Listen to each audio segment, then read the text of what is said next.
और सज्जनों, जैसा कि आप लोगों को पता है कि प्रयाग में गंगा जमुना सरस्वती का संगम है, उसी प्रकार हमारे इस परिवार में दक्षिण और उत्तर का संगम है। दो परिवारों का संगम है और दो रिवाजों का संगम है। उसी संगम का हम आज यहाँ पे अद्भुत नजारा पेश करने जा रहे हैं, जिसका नाम है अंताक्षरी। और इस अंताक्षरी का खास बात यह है कि इस अंताक्षरी में हम लोग यानी कि इस तरफ के लोग भोजपुरी में गाएंगे और ये लोग यानी कि इस तरफ के लोग तेलुगु में गाएंगे। तो बैठे बैठे क्या करें, करना है कुछ काम। शुरू करो अंताक्षरी लेके हरि का माँ से बुआ जी माँ से। మన ఎరుగని మల్లెపూల జీవితం, మన కథలకి కలతలు శాశ్వతం, కనివిని ఎరుగని నటుల జీవితం, నటరాని నరుడికి నరకార్యం। वाह। हाँ तो फिर माँ से। हाँ, माइके के टिकट। माइके के टिकट कटादा पिया, कटादा पिया, कटादा पिया, के टिकटवा कटादा पिया, कटादा पिया। या से या ఏనుగు నల్లన, ఏనుగు దంతలు తల్లన, ఏనుగు మీద రాముడు, ఎంత చక్కని దేముడు।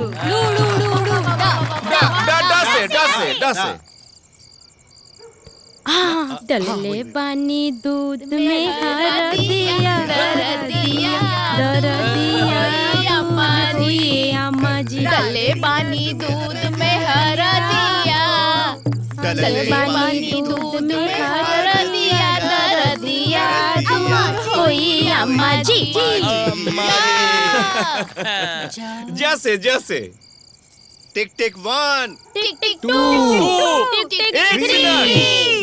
जय जय जय प्रिय भारत जनयित्री दिव्यदात्री नर नारी हृदय नेत्री। रॉन्ग है जी, रॉन्ग।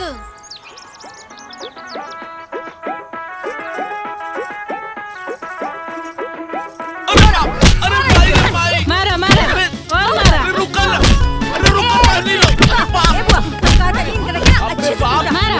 ये बहुत चिल्लाता।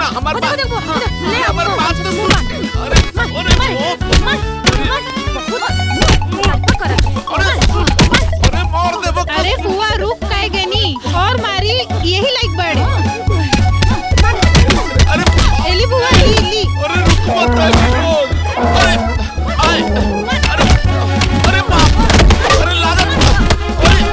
अरे रुक मत।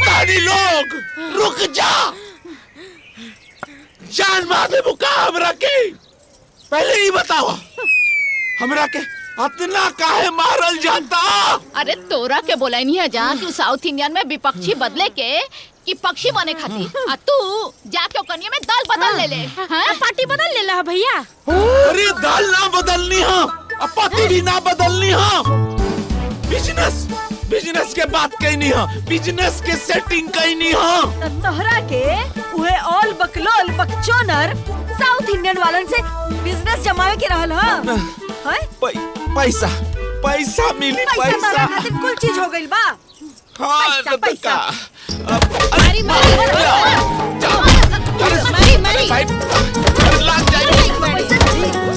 वो मेरे को वो बकलोल बकचोनर साउथ इंडियन बोल इंसल्ट किया, मैं उसको बताती చెప్తానే దాని సంగతి నేను చెప్తా।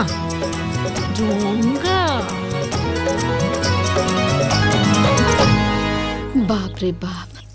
कहो ए बाबूनी, अरे 3 लोग गुट बना के ये घर में का होता हो? का भइल रे भौजी? तू लोग आनंद के ससुराल वालन के खिलाफ षड्यंत्र करो तारू। अरे माई, ये सब तो का कहा तारू? अरे उ लोग तो हमने के इडली डोसा खियावेला वो अपना हाथ से बना बना के अम्मा जी। अब ते ही बताओ, ऐसन हित के खिलाफ केहू षड्यंत्र रची? झूठ मत बोला लोग। अरे अम्मा जी रौरे बताई, रउआ ये बात कैसे पता चलल? हमके दुल्हन का फुआ बतौली है। हाँ?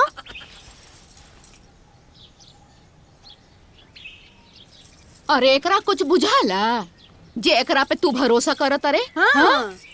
अच्छा जी, तुमको लगता मेरे को नहीं समझ आता?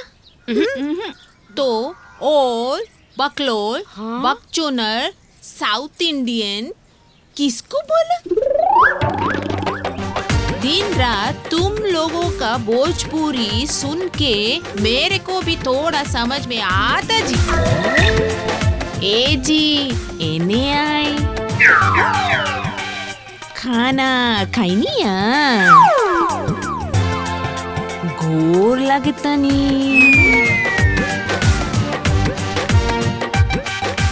बोला बोला सांप सकतई।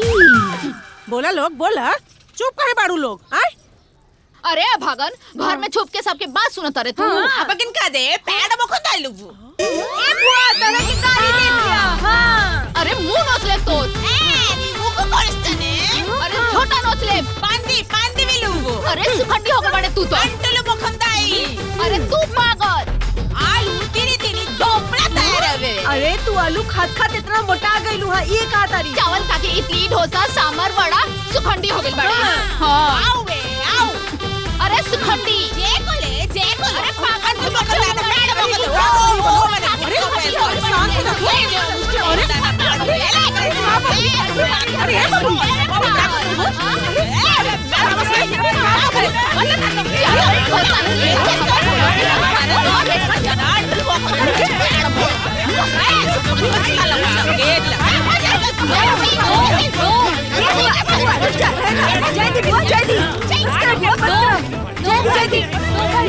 अरे चुप रह तू।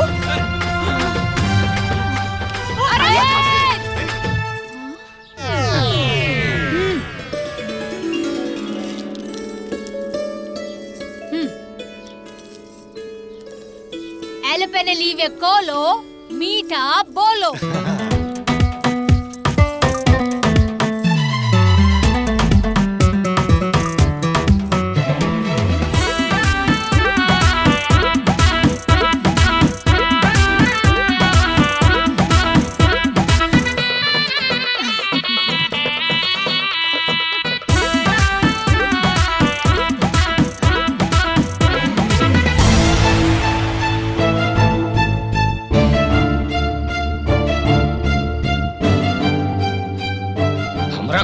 इहे कुल करे खातिर आइल बड़ल इनका।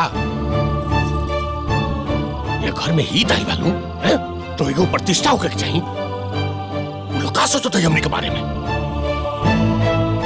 हमारे लाख मुट्ठी के प्रतिष्ठा एक मुट्ठी के रह गई। अरे भैया तो हमनिया पे काहे चिल्लाता रह? धीरे। अरे ओ कनियो के कोनो कम नहीं खनसन। अरे रहुए बताई महाराज, ओकनी लोग के छुप छुप के हमनी के बात सुने के का जरूरत रहे? चुप, एकदम चुप। ये आग में घी डाले बड़का। चिल्लाई मत भैया, ओकनी के एक नंबर के लालची बड़स। बेटी के धन खाए खातिर आइल बड़सन। अपन भाषण अपना लगे रखी।